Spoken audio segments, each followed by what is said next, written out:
What's up people, welcome back to Techspiration. I hope you all are doing great.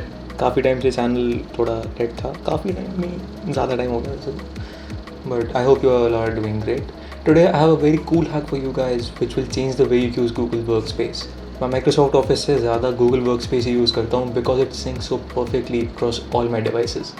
To start off, I'll type in the address bar docs.new. इससे क्या होता है, documents में नया document खुल जाता है without the hassle of going to Google Docs, फिर होम पेज चलाओ, लोड होने का वेट करो, न्यू डॉक्यूमेंट दबाओ, कुछ भी नहीं करना, सीधा docs.new and you are done. Similarly if you are working in an organisation जहाँ पे गूगल फॉर्म्स बहुत ही रेगुलरली बनाने पड़ते हैं, then forms.new will save your time. वैसे स्टूडेंट्स के लिए slides.new will save time for you. slides.new सीधा एक new presentation open. Similarly, sheets.new, keep.new सब पे चलता है ये. It's very cool and it has changed the way I use Google Workspace. बहुत time saving है. And that's it for this video. If this was helpful, then make sure to drop a like and comment. And most importantly, subscribe to the channel for more videos. Regular videos तो नहीं हो पाते, but for more videos, yeah. I'll see you in the next one. Goodbye.